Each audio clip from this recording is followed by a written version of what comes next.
শ্রেষ্ঠ প্রতিষ্ঠান বাবনি হাশিমপুরি জামিয়া আলিম মাদ্রাসা।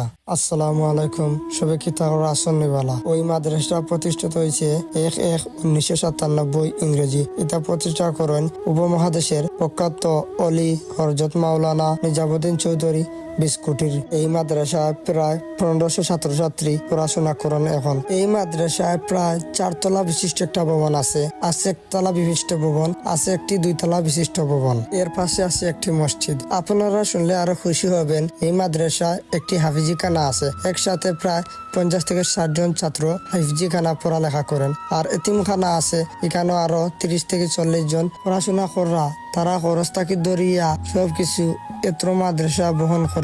এর পাশাপাশি আরো আছে মাদ্রাসার মসজিদ। আমরা এই মাদ্রাসায় 21 জন শিক্ষক আছেন। আমরা এই মাদ্রাসায় 2টা গেট আছে। এই গেটে দিয়া ছাত্র আর আরেক গেটে দিয়া ছাত্রী যাওয়া আসা করেন। আমরা মাদ্রাসা কুলাউড়া উপজেলার মধ্যে শ্রেষ্ঠ মাদ্রাসা। আমাদের মাদ্রাসার বর্তমান প্রিন্সিপাল মাওলানা আহসানুদ্দিন হুজুরের হাত ধরিয়া মাদ্রাসা অনেক জাতীয় পর্যায়ে পুরস্কার অর্জন করেছেন। এই মাদ্রাসায় আছে অনেক বড় একটা ফুরকির সাইডে আছে ঘাট, এর ফুরকির সাইডে আছে হাফিজি খানা, এর সাইডে আছে ছাত্রীন্তর আলাদাভাবে অজুখানা, এর গালাত আছে ছাত্রীন্তর আলাদাভাবে নামাজের ব্যবস্থা। বাবনি হাশিমপুরি জামিয়া আলিম মাদ্রাসার সাইটে আছে অনেক ধরনের ফলের গাছ। এই মাদ্রাসার প্রশংসা করলে কোনো শেষ হইতো না। এই মাদ্রাসাত আছে একটা ল্যাব। এই ল্যাবও ছাত্রছাত্রীন্তরে কম্পিউটার শিখানি হয়। এই মাদ্রাসার ভিতর থেকে জেলা সুন্দর দেখা যায়, বার থেকে আরো সুন্দর দেখা যায়। এই মাদ্রাসায় শিক্ষক ও ছাত্রান্তর সাইকেল তোয়ার লাগি আছে আলাদা ব্যবস্থা। আজকের ভিডিও আপনারা কাছে কিলা লাগছে